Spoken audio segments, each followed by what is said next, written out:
Okay, dear children, let's start our class today. 7.6 এখানে আমরা দেখতে পাচ্ছি আমাদের যে এক্সপেরিয়েন্স 7টা ছিল সেটা কিন্তু বেসিক্যালি ইউজিং ভার্বস ইজিলি এই বিষয়টা নিয়ে কিন্তু আমাদের কাজ ছিল। তো ভার্বের পরবর্তী অংশই রয়েছে কিন্তু অ্যাডভার্ব। তো আজকে আমাদের বিষয়টা থাকবে অ্যাডভার্ব। আচ্ছা, খেয়াল করে দেখো, আমি কিন্তু স্ক্রিনটা শেয়ার করেছি 7.6, তোমরা দেখে নিতে পারো। আচ্ছা, এখানে কিছু কথাবার্তা বলা আছে। তো এখানে টেক্সট গুলো কাজ করার ক্ষেত্রে মানে আগে আমি অ্যাডভার্ব সম্পর্কে কিছু কথা বলে নেই, সবাই কিন্তু মনোযোগ দিয়ে শুনবে আগে। অ্যাডভার্বটা আসলে কিছুই না, আমরা সবসময় জানি যে অ্যাডজেক্টিভ এবং অ্যাডভার্বের বিষয়টাই হলো কোয়ালিফাই করবে কাউকে না কাউকে, মানে কোনো না কোনো কিছুকে কোয়ালিফাই করবে। আর সেই কোনো না কোনো কিছু বিষয়টা কি, সেটা হচ্ছে অ্যাডজেক্টিভ যেমন কোয়ালিফাই করে নাউনকে, অ্যাডজেক্টিভ যেমন কোয়ালিফাই করতে পারে প্রোনাউনকে, এরকম জিনিসগুলো হচ্ছে অ্যাডজেক্টিভ কোয়ালিফাই করে থাকে। সেরকম অ্যাডভার্বটা কার কোয়ালিফিকেশন হয়ে থাকবে, অর্থাৎ ভার্বকে কোয়ালিফাই করবে। এটা সময়ের ক্ষেত্রে হতে পারে, এটা আবার কিন্তু প্লেসের ক্ষেত্রেও হতে পারে। যখন যেখানে ভার্ব যেই পজিশনে থাকবে, এই ভার্বের পজিশনকে কেন্দ্র করে ভার্বকে যেই শব্দটা কোয়ালিফাই করবে সেটাই অ্যাডভার্ব। এটা তোমরা এমনি জানো, তোমরা আগে থেকেই শিখে এসছো এগুলা, এগুলা কিন্তু একটু প্রাইমারি স্টেজের পড়াশোনা। তো আমাদের যে নিউ কারিকুলামের যে টাস্ক গুলো রয়েছে, এই নিউ কারিকুলামের টাস্কের মধ্যে কিছু কিছু কাজ আমাদের বুঝতে হবে যে আসলে অ্যাডভার্ব গুলো কি। এইখানে আমরা একটু পিছে চলে যাই। 71-এ দেখো, এখানে একটা নোট করে দেয়া আছে যে হোয়াট ইজ অ্যাকচুয়ালি অ্যাডভার্ব। আমি আগে এটা সবাইকে পড়াতে চাই, সবাই কিন্তু শুনে নেবে, আমি একটু রিড আউট করে দেখছি। An adverb is a part of a speech, আমরা এটা সবাই জানি। It describes a verb, এটা কিন্তু ভার্বকে আসলে ডেসক্রাইব করে থাকে, ন্যারেট করে থাকে। যেমন উদাহরণ দিয়ে বলে দিয়েছে লাভ ডিয়ারলি, মানে খুব ভালো মতো, খুব যত্ন করে, খুব আদর করে ভালোবাসা, সেটা হচ্ছে লাভ ডিয়ারলি। তাহলে লাভটা যদি ভার্ব হয়, এই যে ভার্বের সাথে ভার্বটাকে ডিয়ারলি শব্দটা ডেসক্রাইব করলো, এই কারণে ডিয়ারলিটা কিন্তু এখানে অ্যাডভার্ব হয়ে গেল। An adjective or another adverb greets very cordially. Adverbs often end in ly. এটা কিন্তু often, এই কথাটাও কিন্তু আমরা খেয়াল করব। আবার পাশাপাশি একটু উচ্চারণটাও একটু বলে নেই, often উচ্চারণটাও সঠিক, often উচ্চারণটাও কিন্তু সঠিক। আচ্ছা, যাই হোক, সেটা different issue. often end in ly, এখানে মানেটা বোঝানো হয়েছে বা বলা হয়েছে এই উদ্দেশ্যে যে সাধারণত অ্যাডভার্ব গুলো ly দিয়ে শেষ হয়ে থাকে। তার মানে আমরা যে শব্দগুলোর শেষে ly পাবো বা ly দিয়ে যে শব্দগুলো আমরা ব্যবহার করব, সেগুলো অধিকাংশ সময় কিন্তু অ্যাডভার্বের কাজ করবে। যেমন আমরা দেখতে পেলাম ডিয়ারলি, এটা কিন্তু একটা অ্যাডভার্ব। সাকসেসফুলি, এটা কিন্তু একটা অ্যাডভার্ব। ইন্টেলিজেন্টলি, এটা কিন্তু একটা অ্যাডভার্ব। তার মানে ly দিয়ে যে শব্দগুলো আমরা ব্যবহার করে থাকি সাধারণত, অধিকাংশ ক্ষেত্রেই ly দিয়ে ব্যবহার করা হলে ওই শব্দটাকে আমরা অ্যাডভার্ব বলবো, এটা কিন্তু স্বাভাবিক। কিন্তু সবসময় যে ly থাকলেই যেটা একদম অ্যাডভার্ব হয়ে যাবে, সেটাও কিন্তু আবার বলা যাবে না। এই কারণে আমাদের সেন্টেন্স প্যাটার্ন, সেন্টেন্সের স্ট্রাকচার, সেগুলো দেখে কিন্তু আমাদের বুঝতে হবে যে আসলে কোনটা অ্যাডভার্ব কোনটা অ্যাডজেক্টিভ। যেমন এই ক্ষেত্রে অ্যাডভার্বের কাজ করার আগে আমি একটা শব্দ উচ্চারণ করি, সেটা হলো ফ্রেন্ডলি। এই ফ্রেন্ডলি শব্দটা অ্যাডজেক্টিভও হয়, ফ্রেন্ডলি শব্দটা অ্যাডভার্বও হয়। তার মানে কখন বুঝবো ফ্রেন্ডলিটা অ্যাডভার্ব, কখন বুঝবো ফ্রেন্ডলিটা অ্যাডজেক্টিভ?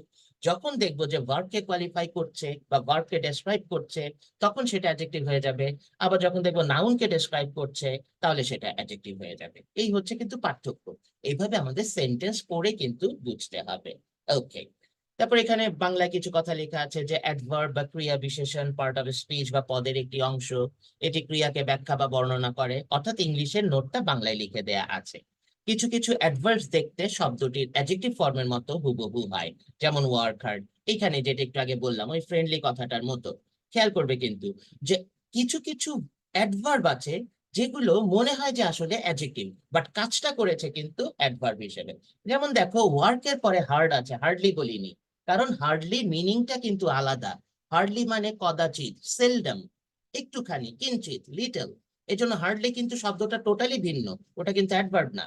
তাহলে হার্ড আবার কি? হার্ড আবার নিজে কিন্তু অ্যাডজেক্টিভ হয়ে থাকে, কিন্তু আবার দেখো ভার্বের সাথে যখন বসেছে, তখন এই হার্ডের পরিচয়টা কিন্তু অ্যাডভার্ব হয়ে গেছে। এইভাবে কিন্তু আমাদের কতগুলো জিনিস লক্ষ্য রাখতে হবে। এইগুলাই আমাদের আজকের বিশেষ কাজ। তাহলে চলে আসি আমাদের 7.6-এ। 7.6-এ আগে কিছু কথা পড়ে নেই। তোমরা দেখতে পাচ্ছ 7.6 read the following situation and write appropriate adverbs in the blanks। এখানে কতগুলো সিচুয়েশন দেয়া আছে, তারপর নিচে একটা করে গ্যাপ ফিলিং দেয়া আছে। সেখানে আমাদের সিচুয়েশনটা পড়ে বুঝতে হবে which adverb should be perfectly used in the blank। ওকে, তাহলে আমি আগে একটু পড়ে নিচ্ছি। প্রথমে যে ব্যাপারটা রয়েছে, a clean place is a safe place। তাহলে cleanliness is very important for all of us. We must keep ourselves and our surroundings clean. If we clean our surroundings, others will follow us and we will have a safe and healthy life. Okay boys, তাহলে আমরা এবার একটু দেখে নেই। So let's clean our surroundings, এখানে কোন অ্যাডভার্বটা বেশি ভালো হতে পারে তোমাদের কাছ থেকে আমরা একটু শুনে নেই। তাহলে লেটস ক্লিন আওয়ার সারাউন্ডিংস, যেহেতু আমাদের পরিষ্কার পরিচ্ছন্ন সবসময় থাকতে হবে, তাহলে পরিষ্কার পরিচ্ছন্নতা সবসময় থাকার জন্য আমাদের কি করা উচিত? প্রতিনিয়তই কিন্তু আমাদের পারিপার্শ্বিকতাগুলোকে পরিচ্ছন্ন রাখা উচিত। তাহলে আমরা অ্যান্সারটা কিভাবে লিখতে পারি? So let's clean our surroundings নিয়মিত, রেগুলারলি। Very good. তাহলে 7.6 এর প্রথম যে অংশটা ছিল সেটা হলো let's regularly. Our surroundings regularly. Perfectly হয় না? অন্য কিছু হতে পারে। আচ্ছা কি বললা শুনে নেই, বলো তো। পারফেক্টলি হতে পারে না স্যার? আচ্ছা পারফেক্টলি মানে একদম যেন সঠিকভাবে। তবে এখানে পারফেক্টলি কথাটা অ্যাডভার্ব অবশ্যই ঠিক আছে, সেন্টেন্সের সাথে ব্যাপারটাও ঠিক আছে। স্যার কেয়ারফুলি লেখা যায়? কেয়ারফুলি অনেক কিছুই লেখা যায়, তবে আমি এখানে একটু একটু রেগুলারলিটা কমন। হ্যাঁ, কেন অ্যাপ্রোপ্রিয়েট বলছি, কারণ আমি যদি বলি যে let's clean our surroundings perfectly, ভালোভাবে আমাদের পারিপার্শ্বিকতাগুলো পরিষ্কার করি, তাহলে সেটা পরিষ্কার পরিচ্ছন্নতা ভালোভাবে করাটা বোঝাবে। সেটা রেগুলার নাও বোঝাতে পারে, যে আমি আজকে ভালোভাবে পরিষ্কার করলাম, তাহলে 2 দিন আর পরিষ্কার না করলেও চলবে। এটা হচ্ছে ভালোভাবে কিংবা পারফেক্টলি এইভাবে বোঝাবে। কিন্তু আমাদের সারাউন্ডিংস অর্থাৎ আমাদের পরিবেশ, আমাদের পারিপার্শ্বিকতা, এটা কিন্তু আসলে প্রতিনিয়তই পরিচ্ছন্ন রাখা উচিত। এই হচ্ছে অ্যাপ্রোপ্রিয়েট অ্যাডভার্বটা, আমরা এখানে রেগুলারলি কথাটাই বেশি ভালো হয়। ক্লিয়ার না এখন? তাহলে let's clean our surroundings regularly. পরের স্টেমটা দেখে নেই, মানে পরের সিচুয়েশনটা কি বলেছে। একটা ছবি আছে, ছবি দেখে আমরা বুঝতে পারছি যে এখানে একটা ট্রাফিকের বিষয় আছে, রাস্তা ক্রস করছে মানুষরা, জনগণ, যেখানে সাধারণ মানুষরা হাঁটাহাঁটি করছে বা রাস্তা পার হচ্ছে, স্কুলে যাচ্ছে একটা ছেলে, ওই সামনের দিকে আবার কতগুলো বাস আছে, গাড়ি আছে। তাহলে এখানে দেখি সিচুয়েশনটা কি বলেছে। Stop, look and cross the road. তার মানে তোমাকে কিন্তু সাবধানে, তোমাকে সাবধানে নিরাপদ ভাবে কিন্তু সব কাজ করতে হবে, এটাই হচ্ছে মূল কথা। তাহলে দেখে নেই কি বলেছে। In cities, specially in big cities, it is very risky to cross a road. While crossing the roads don't run. অর্থাৎ তুমি যখন রাস্তা ক্রস করবে, দৌড়ে কিন্তু ক্রস করবে না, সাবধানে করবে। Never use a mobile phone when you are crossing a road. এটা কিন্তু আমাদের একটা বিশেষ একটা ব্যাপার হয়ে দাঁড়িয়েছে। আমরা স্যার এখানে একটা ভুল আছে। হ্যাঁ, যে প্রায় সময় দেখি যে মানুষ মোবাইল ফোনে কথা বলতে বলতে হাঁটে, মোবাইলের দিকে তাকিয়ে তাকিয়ে হাঁটতে থাকে, সাবধান কিন্তু হয় না। Only cross a road on the zebra crossing or through a flyover, এটা কিন্তু আমাদের মেনটেন করা উচিত। আচ্ছা এইবার দেখি তাহলে ব্ল্যাঙ্কসটাতে কি বলেছে, মানে ব্ল্যাঙ্কটাতে কি বলেছে। তাহলে আমাদের রাস্তাঘাট যখন আমরা ক্রস করব, সেটা কেমন ভাবে ক্রস করব, কেমন করে ক্রস করব? Carefully. Carefully. Safely. Carefully, safely, হ্যাঁ এটাও সুন্দর হয়। তাহলে কেয়ারফুলি আসতে পারে, সেফলি আসতে পারে।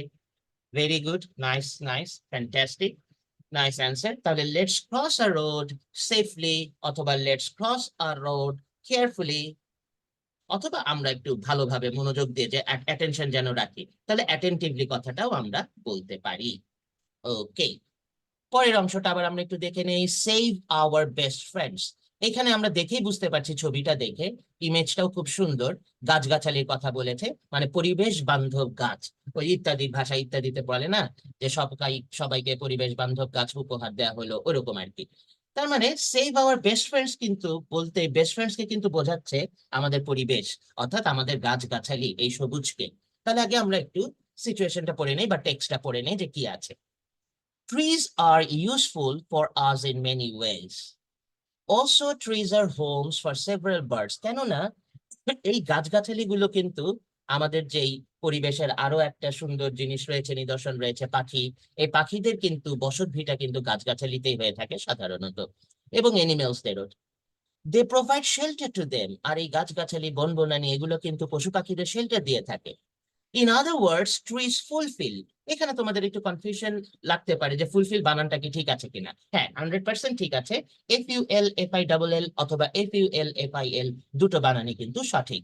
তাহলে trees fulfil the role of a best friend in every human beings life. তার মানে আমাদের কিন্তু এই গাছগাছালি গুলোকে খুব যত্ন সহকারে কিন্তু আসলে আমাদের ভালোবাসতে হবে, আমাদেরকে প্রাধান্য দিতে হবে পরিবেশকে। তাহলে আমরা কি বলতে পারি? ট্রুলি হবে। ট্রুলি। Truly. আচ্ছা, so let's love trees truly, সত্যিকারের অর্থে যেন আমরা ভালোবাসতে পারি। Clearly হবে না স্যার? অথবা Dearly. Dearly, very good, fantastic answer. So let's love trees dearly, মানে পরম যত্নে আদরে আমরা যেন ভালোবাসতে পারি এই গাছগাছালি গুলোকে, মানে মন প্রাণ দিয়ে। দুইটাই হবে না? হ্যাঁ, অবশ্যই, ডিয়ারলি হতে পারে, ট্রুলি হতে পারে। আদিত কি বললা? কিছু না। আচ্ছা, এটাই, ওকে, ঠিক আছে। তাহলে so let's love trees dearly. এইবার একটা এসছে, এটাও খুব ইম্পর্টেন্ট টপিক আমাদের বর্তমান সময়ের জন্য বা বর্তমান প্রজন্মের জন্য। সেটা হলো যে টেকনোলজিক্যাল চ্যালেঞ্জেস। টেকনোলজিক্যাল চ্যালেঞ্জেস এর অন্যতম একটা দিক হচ্ছে আমরা যে স্মার্টফোন ব্যবহার করছি, ডিভাইস গুলো যে ব্যবহার করছি, সেটার বিষয়টা। তাহলে nowadays we all use so many devices like smartphones, tablets, desktops, laptops, and different gaming devices. They help us in many ways. এটা তো সত্যি কথা, তাই না? যে যেমন এই মুহূর্তে আমি অনলাইনে ক্লাস নিচ্ছি, তো এই আমার কাছে যদি কম্পিউটার না থাকতো, ল্যাপটপ না থাকতো, ডিভাইসেস যদি না থাকতো, আমি হয়তো অনলাইনে ক্লাস নিতে পারতাম না। ইভেন যে আজকে ক্লাসটা রেকর্ড হচ্ছে, রেকর্ডও কিন্তু করতে পারতাম না। তার মানে they are really necessary for us, কারণ they help us in many ways. But if you overuse this devices, কিন্তু তোমরা যদি এটাকে অতিরিক্ত ভাবে, বাজেভাবে আমরা যদি এটাকে ব্যবহার করি বা সব সময় প্রতিনিয়তই ব্যবহার করতে থাকি, it will create problems and risks for you. অনেক সমস্যা কিন্তু তৈরি করবে এবং জীবনের জন্য বা আমার কোনো না কোনো ক্ষেত্রে আমার জন্য রিস্কি হয়ে দাঁড়াবে। ওভারসিউ অফ টেকনোলজি, অর্থাৎ টেকনোলজির অতিরিক্ত ব্যবহার বা অতি ব্যবহার, is very harmful to health. স্বাস্থ্যের জন্য কিন্তু ক্ষতিকর। এটা নিয়ে আমরা হয়তো ডিটেলস একদিন আলোচনা করবো যে কেন ক্ষতিকর স্বাস্থ্যের জন্য, কারণ এটার মধ্যে যে রেইস গুলো রয়েছে, এটার মধ্যে যেই ইলেকট্রনিক কিছু ফর্ম রয়েছে, যেগুলো কিন্তু আমাদের শরীরের জন্য ক্ষতিকারক হয়ে থাকতে পারে যদি আমরা অহরহ ব্যবহার করতে থাকি। এটা কিন্তু সত্যি কথা। যাই হোক, besides it will keep you not only away from your friends and family but also your study. এমনকি এইটা এমন এক ধরনের ডিভাইস, যদি আমরা সঠিকভাবে ব্যবহার না করি, নিয়ম অনুযায়ী যদি ব্যবহার না করি, তাহলে দেখা যায় এই মোবাইলের প্রতি যে আসক্তিটা, এটা কিন্তু আমাদের আসলে জীবন থেকে দেখা যায় বন্ধু বান্ধব, পরিবার পরিজনদের থেকেও কিন্তু দূরে সরিয়ে নিয়ে যায়। এটা কিন্তু এখন ঘটছে আসলে, বাট এটাকে ঘটতে দেওয়া যাবে না। এমনকি লেখাপড়ার প্রতিও কিন্তু আমাদের হ্যাম্পার হয়ে থাকে। কাজেই আমাদের এই টেকনোলজি ডিভাইসেস গুলো যেগুলো আছে, টেকনোলজিক্যাল ডিভাইসেস, সেগুলো আমাদের অবশ্যই ব্যবহার করব আমরা, তবে আমাদের প্রয়োজনে সঠিকভাবে নিয়ম করে কিন্তু আমরা ব্যবহার করব। তাহলে এটাই হচ্ছে মেইন কথা। তার মানে আমাদের এখানে অ্যান্সারটা আসতে পারে, so let's use devices Carefully. আচ্ছা, আবারও আমরা কেয়ারফুলি লিখতে পারি। কেয়ারফুলি, কেয়ারফুলি করা যেতে পারে, প্রপারলি করা যেতে পারে, মানে সাবধানে আমরা করতে পারি, কশাসলি ব্যবহার করতে পারি। তাহলে অনেক কিছুই কিন্তু এই যে যত এলওয়াই দিয়ে আমরা ওয়ার্ড গুলো পাচ্ছি, সবে কিন্তু অ্যাডভার্বের ব্যবহার। ওকে, আর কেউ কিছু বলতে চাও? Limitedly. Sir timely timely timely, let's use devices timely, মানে সময়, টাইমলি বলতে না আবার সময় মতো বোঝাবে। আচ্ছা, ঠিক আছে, নেওয়া যায়। এফেক্টিভলি হবে না? হ্যাঁ, হবে। তাহলে লেটস ইউজ ডিভাইসেস টাইমলি আমরা বলতে পারি, প্রপারলি হতে পারে। আর কেউ কিছু বললে? Limitedly. লিমিটেডলি, মানে নিয়ম করে, অর্থাৎ সীমিত ভাবে, প্রয়োজন নাই। ওকে, ইউজ ডিভাইসেস নেসেসারিলি, এটাও হতে পারে। ওকে, ঠিক আছে। তার মানে অধিকাংশ ক্ষেত্রে আমরা দেখতে পাচ্ছি যত এলওয়াই ওয়ালা শব্দ আছে, সেগুলো সবই কিন্তু অ্যাডভার্ব হিসেবে ব্যবহার করা হচ্ছে। যেমন এখানে ছবিটা দেখে কিন্তু আমরা বুঝতে পারছি যে 1 hour অনলি, 1 ঘন্টার বেশি আমরা ব্যবহার করব না। যেমন আজকেও আমরা হয়তো ক্লাসটা করবো 1 ঘন্টা, তার মানে 1 ঘন্টার মধ্যে বেরো হতে পারছি না, সুতরাং 1 ঘন্টার বেশি ব্যবহার করা ঠিক নয়। আচ্ছা, লাস্ট যেই টেক্সটটা রয়েছে, একটা ছবি দেখি আগে, তারপরে আমি টেক্সটটা পড়ছি। টেক্সটটা দেখে আমরা এইটুকু বুঝতে পারছি যে দুই বন্ধু ফুটবল খেলছে মাঠে। তার মানে এখানে আসলে হয়তো দুই বন্ধু না, আরো অনেক বন্ধুরা আছে, এখানে দুইজনের ছবিটাকে হয়তো নিয়ে আসা হয়েছে। তাহলে এবার টেক্সটটা পড়ে দেখি কি আছে। Two heads are better then one, এই কথাটাও কিন্তু খুব সুন্দর। যে মানে শাব্দিক অর্থ যদি করি, লিটারারি মিনিং যদি আমরা করি, যে দুটো মাথা একটা মাথা চাইতে বেশি ভালো, এইভাবে যদি আমরা চিন্তা করি, আসলে ব্যাপারটা তা না। মানে তোমার যখন দুইজন যখন একটা কাজ নিয়ে আমরা করব, মানে গ্রুপ ওয়ার্কের মতো আমরা যখন কোনো একটা কাজ করব, তখন যে আউটপুটটা আসে সেটা বেটার হয়ে থাকে।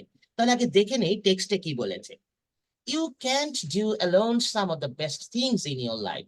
খুব ভালো ভালো জিনিস, খুব পছন্দের মজার মজার বিষয়গুলো বা খুব গুরুত্বপূর্ণ বিষয়গুলো তোমার জীবনে যা আছে, সেটা তুমি কিন্তু একা একা সমাধান করতে পারবে না বা কাজটা করতে পারবে না। যেমন, you can't play some of the most exciting games like cricket or football alone. তার মানে একা একা ফুটবল ক্রিকেট খেলা যায় না।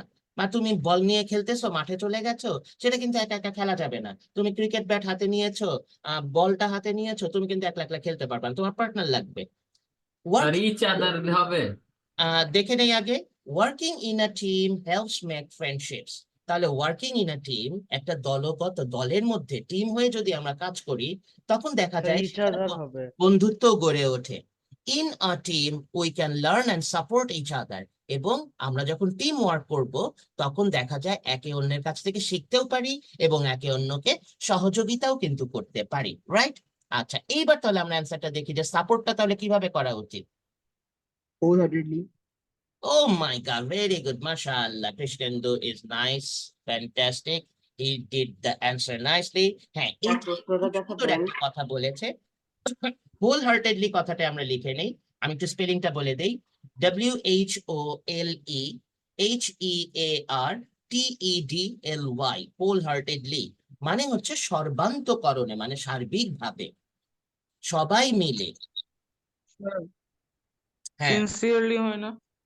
সিনসিয়ারলি আন্তরিকতার সাথে, হ্যাঁ হয়। ওকে, লেটস সাপোর্ট স্যার, দিস কিন্তু সিনসিয়ারলি। সিনসিয়ারলি তো মানে আপনার একটা কোনো কি বলে আর্ট ফিলিংস বা আচরণ যখন হ্যাঁ, কারো ভালো আচরণগত হয় দিক ওটা থেকে বলছে। এটা এটা ঠিকই বলেছো যে লেটস সাপোর্ট সিনসিয়ারলি, মানে কিন্তু তখন আন্তরিকতার তো সাথে এটা আবার বোঝাতে চেয়েছে। কর্ডিয়ালি কথাটাও আমরা বলতে পারি, স্যার, রাইট? আইসন যেটা উত্তর বলছো, এটা হতে পারে না, হ্যাঁ, লেট সাপোর্ট আর্জেন্টিনা। তাই না? হ্যাঁ বেটা। লেটস সাপোর্ট আর্জেন্টিনা তো না, আমরা এখানে অ্যাডভার্বের কাজ করছি। এখানে আর্জেন্টিনা টার্জেন্টিনা কিছু নাই। এখানে আমরা এই যে খেয়াল করে দেখো, যেটা আমার অবশ্য প্রথমে বলা উচিত ছিল, প্রতিটা ব্ল্যাঙ্কের আগে একটা করে ভার্ব দেয়া আছে, যে যেমন সাপোর্ট দেয়া আছে, আগেরটা ইউজ দেওয়া আছে, এগুলো ভার্ব। এই ভার্বকে স্যার ডিসক্রাইব করবে যে স্যার ভার্বের পরে অ্যাডজেক্টিভ বসে। অ্যাডজেক্টিভ এখানে ব্যবহার করব তাহলে। না, অ্যাডজেক্টিভ না, অ্যাডভার্ব। লেটস ও সাপোর্ট। আচ্ছা, অ্যাডভার্ব। হ্যাঁ, তাহলে চলো এল ওয়াই যুক্ত। আমরা সবাই সবাইকে সাহায্য করি সর্বান্তকরণে, whole sir heartedly. Let support each other. Let's সব সাপোর্ট ইচ আদার। আচ্ছা ঠিক আছে, লেটস সাপোর্ট ইচ আদার, এটা দুইটা শব্দ হয়ে যাচ্ছে, মানে দুইটা কিন্তু শব্দ এখানে তো এল ওয়াই যুক্ত ও ও শব্দ লিখতে ভুল হ্যাঁ, বলছি হচ্ছে। আমরা স্যার। ওইটা একটু চিন্তা করি, মানে স্বাভাবিকভাবে একদম ইনিশিয়াল স্টেজে চিন্তা করি। হবে না যে তা বলছি না, কিন্তু ইনিশিয়াল স্টেজে আমরা চিন্তা করি, সেটা হলো হোল হার্টেডলি।